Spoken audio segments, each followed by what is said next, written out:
Hey, this is Marc, Katz, dating coach for smart, strong, successful women and your personal trainer for love. Welcoming you back to the Love You podcast, where you'll learn everything you need to know about dating, relationships, sex, and men from a man's point of view. Today, we are talking about dating as a single parent. I don't think it's any secret that so much of what I do as a dating coach is informed by my own personal experience, right? The 300 online dates and the random sexual experiences and the pain of heartbreak and rejection. What I call short-term pessimism and long-term optimism of not expecting too much from any one date, but still getting back on the horse to go out on another one. 10,000 plus hours of listening to women complain about men and still eventually fall in love with one. So since I started doing this in 2003, I've gotten married, had 2 kids, bought a house, and watched my small business quadruple in size since 2010. I know more than I ever have. But there is one thing I don't know anything about from personal experience, and that's divorce. So to be fair, half of my clients are divorced, and it's not like I'm not intimately familiar with the challenges that they tell me that they face in the dating world. It's more that, like anything, having not walked a mile in the shoes of a divorcee and single parent, my personal experience remains limited.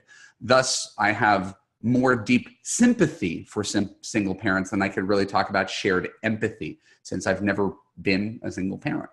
Dating as a single parent has a unique set of challenges, not unlike, say, long distance dating. It's just like regular dating with one massive complication that creates a whole bunch of minor complications. In this case, the complexities of an amicable versus a bitter divorce, a peaceful versus contentious child custody battle, the financial well-being of both of you, and the divorced dad you're dating, how he's doing. Well, you can see how it's not nearly as simple as it was when you were both 28 and single. So instead of prattling on about my few single parent dating theories, I really want to get to my callers quickly today. Before that, I just wanted to note these 5 things. And if you want to write down these 5 things, these are some of my takeaways from having coached smart, strong, successful divorced women over the years. Number 1, the best fit for single parents are other single parents. Non-parents rarely understand how much parenting dominates your life.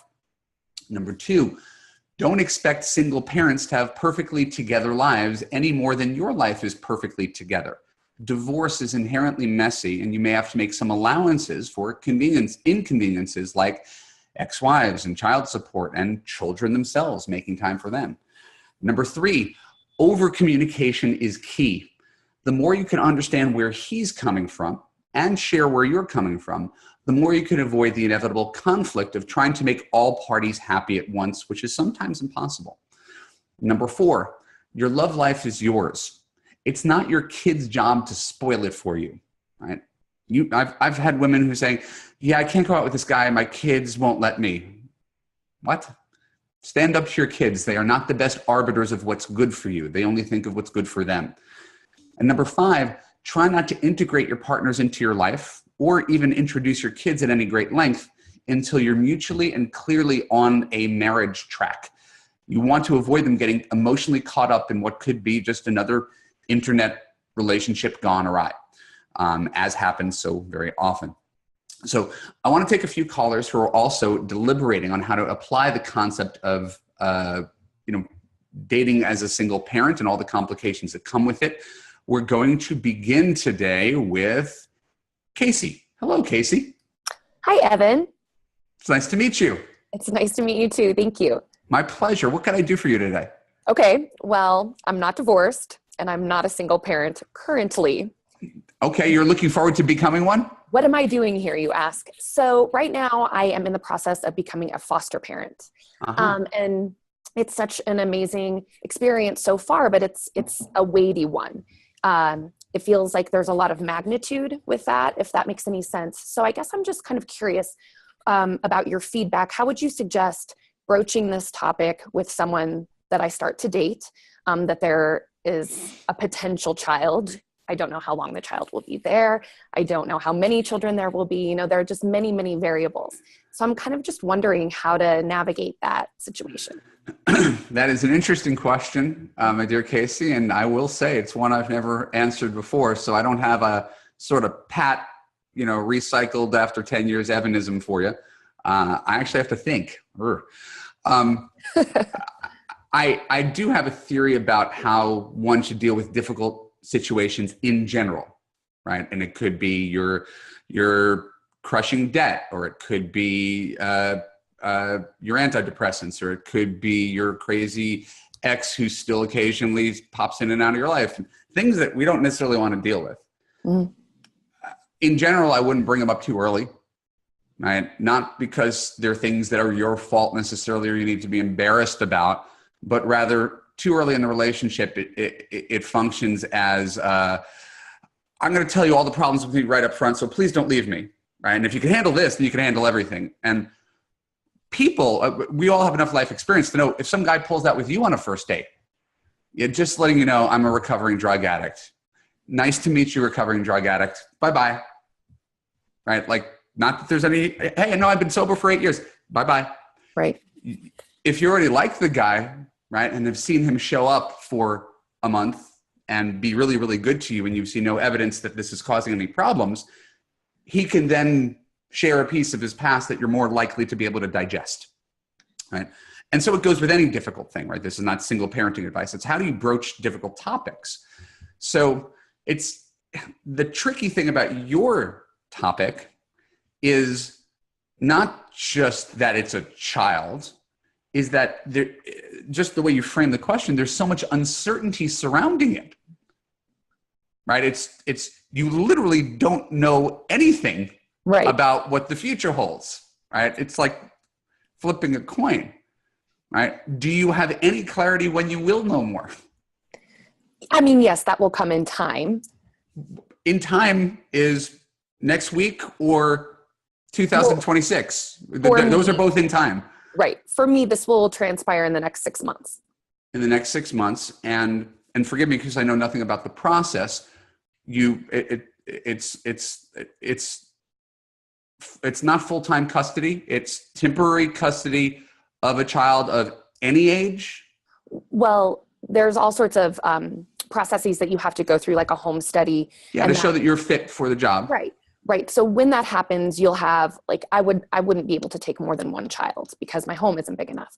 But I think it would be a smaller child. Things like that I already know. But basically, it's like you could get a phone call in the middle of the night and you just decide on the spot, yes or no. And it could be 6 days, it could be 6 weeks, it could be 6 months, or I could decide to adopt the child. Can I ask a more challenging question? Please. What is the motivation behind taking this path? Well, I think that there are kids that need help, and I think I've always wanted to be a mother, and I have the space in my life to do that. Okay. My life certainly hasn't gone the way that I thought it would go. You know, the dream most of us could say the same thing. The dream was always to be a wife and a mother. It's never been to be a single mother. And has that ship entirely sailed yet? No. But I think I'm hesitant to keep waiting, you know? Well, I'm not going to get in the way of your dreams of being a foster parent. I might challenge your existing narrative, though. Okay. To me, that's actually a more interesting and deeper question. Instead of how do I tell the guy that I might be dating that I want to be a foster mom, right? It's why am I punting on the dream of creating a nuclear family with a husband who either wants to have a child with me or brings a child to the equation? Why am I going in this direction? And so it's the question that's being begged, and there's no judgment. It's just, I'm trying to understand. I don't know how old you are. I don't know if you want to say it publicly, but I often, right, find women who get the order backwards, right? They look for the kid because they have this deep need for a kid, which can't argue. I'm a parent. I will extol the virtues of parenthood all day long, right? But they go for the kid and then they try to back into the husband. It's a lot harder to find a husband when you're in the throes of parenting a toddler, which really is dominating. It's single moms have the hardest job in the world. So may I ask, would you consider the possibility of just dedicating the next year to finding love and building a family the traditional way? Not that there's anything wrong with the other way. Is that in the cards at all? I think that's a wonderful question. And I mean, I wrestle with that. I ask myself that same question all the time. I don't mind saying in public, I'm 39, I'll be 40 this year. Okay. And I lost an ovary several years ago. And so I don't think I've had my fertility tested, and I don't believe that there's any fertility potential for me. Okay. So, I mean, these are all factors that I'm sure. That are, and I'm just trying to understand where you're coming from. So, the biological option, as you see it, is unlikely. Probably. Okay. Is it better? And I don't doubt that foster kids need homes too. I know someone who's a foster parent, so it's a beautiful thing that you're doing, as is adoption. What about the possibility, and have you sort of measured emotionally, would you be happier adopting a foster kid, or becoming a stepmom, or marrying a man who has a kid and adopting a baby from birth, who doesn't come from the foster factory where that you inherit a lot of other people's mistakes? Right. Right. So have you considered that? Yes. And I'm just... Yes to all of it. Yes to all of it. I would be open to all of those things. So, but this is the path you're choosing. Is your question is, I'm going to be a foster parent. How do I tell a guy I'm dating? Right. Right. And if I wouldn't be doing my job if I didn't at least question the narrative. Like, you chose a path, you're at a fork in the road, you're choosing this path, and it's debatably the hardest path. Right. Which is not wrong. It's just, right. If your heart says these poor kids with who are orphans and broken homes, I want to take one of them and save them and turn their life around and give their life meaning and purpose, give my life meaning and purpose. Again, you can't argue with the beautiful souls who do this, right? But there are easier and harder ways of building a family, and adopting a foster kid and then trying to find the guy where everything is so uncertain seems to be harder than finding a guy who married the wrong woman in his late 20s, got divorced in his mid 30s, and would be thrilled to find you right now. Right. That's just not happening. That is a passive voice answer. It's just not happening. Okay. Right? And again, that's challenging. That's what I do. No, you're right. But like this foster parenting, this is something that I can kind of make happen. Got it. So now we're getting somewhere. Right. The dilemma of the smart, strong, successful woman. There you go. Yes, it's easier to do the things that you can entirely control. All right. So I could make this happen. I guarantee I can make this happen. Right. But just know that in making that happen, you're pulling your focus from another effort. Okay. Right? And you're changing your dating pool. Yep. Right. And it's a smaller one. And it may, I don't want to necessarily go on record and say it, but it may be a less desirable one. The guy who wants to take on the woman who just got a random foster kid and take on that level of uncertainty and turmoil. Right. Right. A guy who's got more confidence, more going for him, might just say, hey, this is just a little too, you're lovely. This is a little too messy for me. Right. Right. But I'm perfectly willing to date you because you're a nice, smart, beautiful 39-year-old woman. And I think I'm falling for you. And I don't know what the future holds, but either I've always wanted a family, or I have a 5-year-old and I'd be willing to adopt if you were willing to adopt. Mm-hmm. That seems to be, for me, and a more realistic script, instead of starting from the place that's just not happening. And I'm a dating coach. I make those things happen.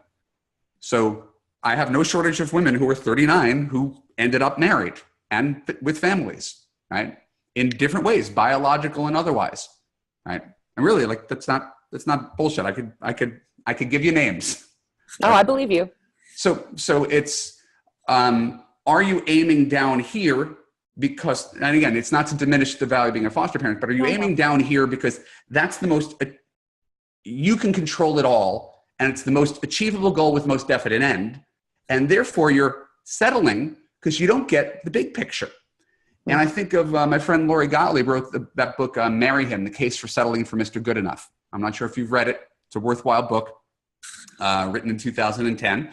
And Lori did some version of that. She got some Ivy League sperm donor, and when she was 38 or 39, and she was sitting in the park with her 3-year-old in her early 40s and looking at all the families around them. And she said, this wasn't the dream. I'm glad I have my kid. No one regrets having the kid, but this wasn't the dream I was pursuing. How did I get here? Where did I take my eye off the ball? So I know you asked one question and I'm answering another, but I would just encourage you to at least think about the possibility of, you, and again, this is never a sales pitch, right? But you join Love You if you haven't already, and you go through the course over the next 6 months and it transforms your love life. And then, 6 months from now, you have a guy and now you're making these decisions together. What are we going to do? Right. Right. Instead of, hey, I could get myself a foster kid. There's a lot of uncertainty and randomness. How do I fit a guy in with that? I don't know the answer. It's been done before. It's just, there's less of a template for guys wanting to take on that uncertainty as opposed to starting with a clean slate with a woman who has no kids in her late 30s. That's really a prize to a lot of guys. So just food for thought. You don't have to tell, we're back to your original question, you don't have to tell anybody about your foster stuff until you've gotten a little closer and you deem it relevant. But I would encourage you to think about whether you want to devote the next 6 months into dating in earnest and meeting one new guy a week. So in 6 months, you've gone out with 30 guys, and I predict you'll find one you like, if you date my way. So there's that option, right? And the truth is, you can always get a foster kid. Right. Right? Literally, you could give dating in earnest, you could date my way for 2 years. And that doesn't work, then you can get a foster kid at 41. My wife and I didn't have kids until 41 and 42. Right. So just, I almost feel like apologizing to you for throwing a wrench into the mechanism. I think in my heart of hearts, I knew that you would ask me that question instead. So thank you actually for asking the harder question. Yeah. And please, sincerely, email me however, I'm not that hard to contact. Email me through the many ways you can reach me and let me know what you choose to do and let me know how I can help. Okay. I will. Thank you so much, Evan. Thank you. Our next caller is, the first caller was Casey. This is Stacy. Hello, Stacy. Hello there. I'm a big fan. My question today is, if it's the same question, I don't know how I'm going to answer it differently. No, it's not the same question. Okay. The same question, my question is, does talking about kids too early in the dating process kill any chance of romance? That is a loaded and interesting question. I think that it does, but obviously what I've been doing hasn't been working for me. So I wanted your take on this. Well, let's go backwards. What hasn't been working for you? Well, so when a guy starts talking a lot about his kids and asking me lots of questions about my kids before he even knows anything much about me, I try and steer the conversation away to try and get to know each other as people before getting to know each other as parents. Okay. And you say that in and of itself hasn't been working for you? Is that well, I'm still single. No, I'm saying, but can you isolate that as the problem? I don't know. No. I'm not saying that's the problem. I'm just saying, because I'm still single, I want your advice on how am I approaching this topic correctly? I feel like there's two different questions here. All right. One question is when or how is the most appropriate way to talk about children? Right? Okay. The other question is, why am I still single? Well, yeah. And I don't know if the show's long enough for that. But I don't know that they're necessarily the same question. Like you're creating it as if it's causality. Well, I'm talking about kids and I'm still single. Therefore, I'm still single because I'm talking about kids. I'm never the one that wants to talk about kids. Okay. So why do men talk about kids? Yes, Stacey? That's my question. No, I'm asking you. Oh, I think because they're a big part of their lives. I get that. I understand that. And they know that I'm also a parent. Just more. Let's keep digging. Why do men talk about their kids? Think about it. Put yourself in his shoes. Because they love their kids and they're important and they want to share that part of themselves with me. I get that. More. And because they're trying to connect with me. Because you are also a parent. And right. This is something that you have in common. Right. And they're trying to impress you. They're trying to demonstrate in the 90 minutes they have with you that they're good, involved fathers who care about their kids. Right. Right? I mean, again, I'm spitballing here. I've never been a single dad dating, but I'm guessing when a guy leads with the kids, he's saying, we have this in common. You're a mom. I'm a dad. Kids are special. And I want you to see how, right? This is what guys do. They show up and they try to tell you why. Here's why I'm great. You heard a guy yap on a date? Here's why I'm great. Here's one of the many reasons I'm great. I coach my kids' little league team, and I still do their baths, and they're bragging to impress you about how worthy they are of being a husband and a father. So I'm not saying it's smart. I'm not saying it's sexy. I'm not saying anything. Right. I'm trying to get into why someone would do that. Okay. So we seek to understand. Right. I get that. But but my feeling on it is it kills like any chance of there being a romantic relationship out of that. Okay. So I don't think it kills it. It puts a damper on it. I would have to guess that there are single parents who talked about single parents and still managed to have sex later in the relationship. I mean, okay. Just guessing. It's not like it was a verboten topic until they became boyfriend and girlfriend. Mm-hmm. But if your observation is that certain topics of conversation don't lead to romance, right? I completely agree with you. I was out with a childless couple last night, and I was like, let's not talk about the kids. They don't want to hear about their kids. That's why they didn't have kids. Right. So I think you can redirect it in a way that's sort of light and playful. Really just calling attention to the same thing you talked about me, right? Mm-hmm. Nobody loves their kids more than I do. It's clear how much you love your kids. Let's not talk about our kids. Tell me something about you. That's what I do. That's what I do. Right. But so like I wrote in Why He Disappeared, sometimes the why doesn't matter. Right? I tried to explain why he does it. Doesn't matter. It's what are we going to do in spite of that, the fact that men act X, Y, and Z. Mm-hmm. They're going to keep on doing this, regardless of what you and I exchange here on this podcast. Right. Right.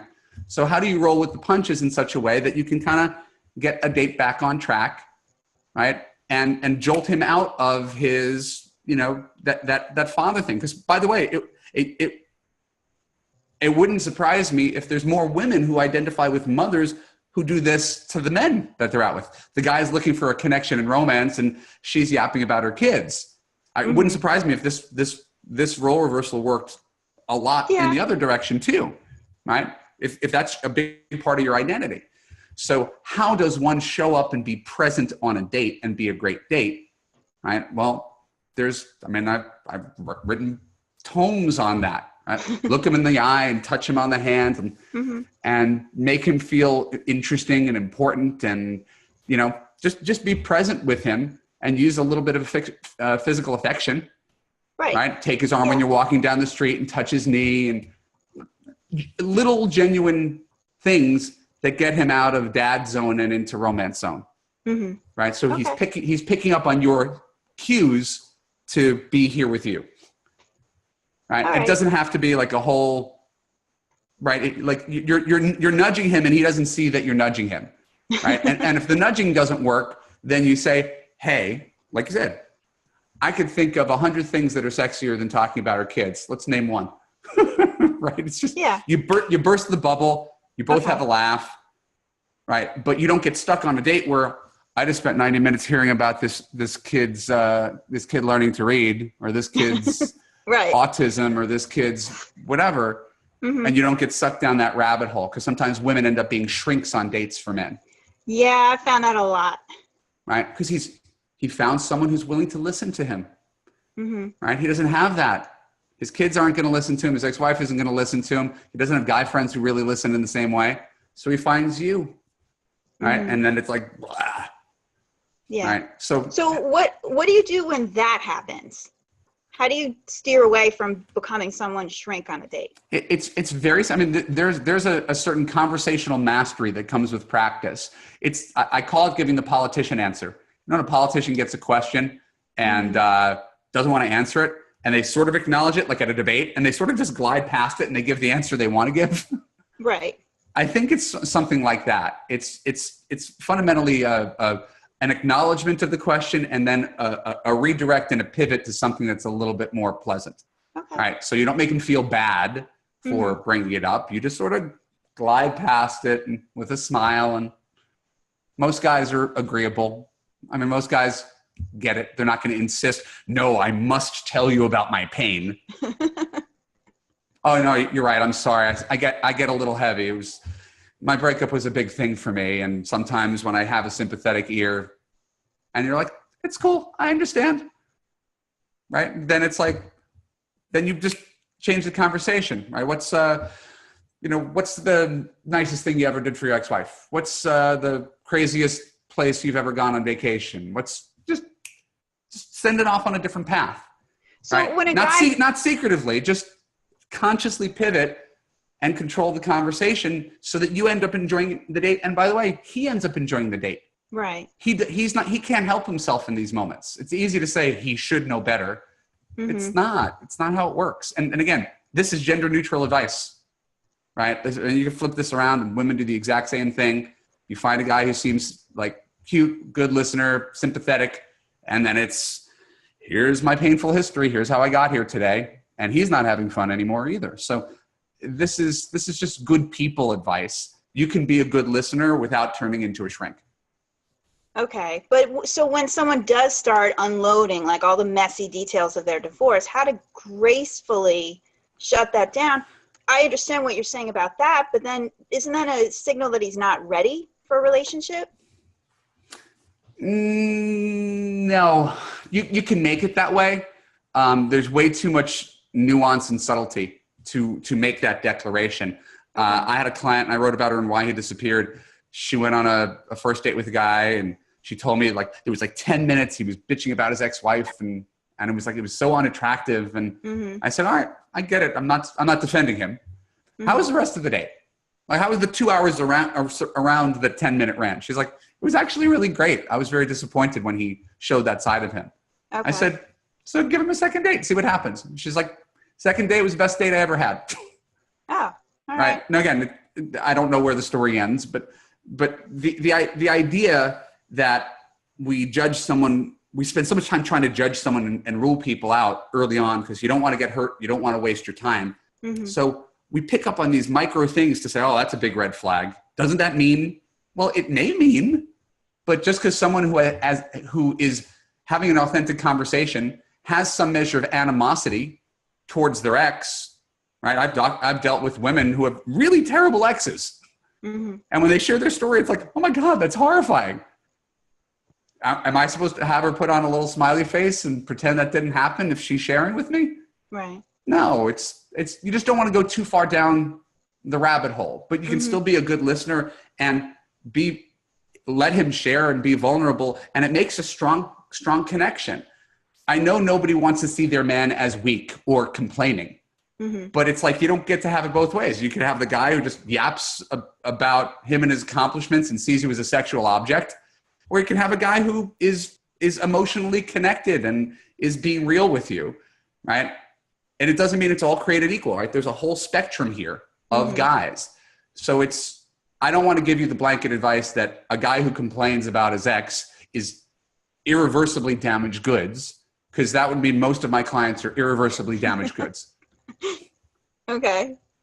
Is that fair to say? That's very fair. All right. So that's all I try to do is like, I just want you to see it from both sides. You're not wrong for saying these dates are kind of a dud when he starts turning me into a shrink. I get it. Right. So it means almost you have to be twice as good. You have to be more on, right? More connected. You have to be better than him to elevate him. Right. And if you're a better date, you're going to get a better, more confident guy showing up. because you're forgiving his weakness. Okay. Right? And it builds That's a his good way to confidence. look at it. So thank you. Anyway, again, it's not a magic formula, but it is a very good question. It's a very common question. So thank you for asking it today. Thanks for your help. It's my pleasure. Woo! These calls go fast. At least they did for me. I want to thank you for joining me on today's Love You podcast. My name is Marc Katz. If you enjoy these coaching calls and you want to be a future guest on the Love You podcast, just go to www.evanmarckatz.com/podcast guest, and you can see upcoming topics and ask questions in advance. Don't forget to subscribe to this podcast on iTunes and YouTube. Follow me on both Facebook and Twitter. And best of all, if you need help finding a man who makes you feel safe, heard, and understood, I give away more free advice than anybody on www.evanmarckatz.com. Give me your name and email address. I will help you get the love you deserve. See you again next week on the Love You Podcast.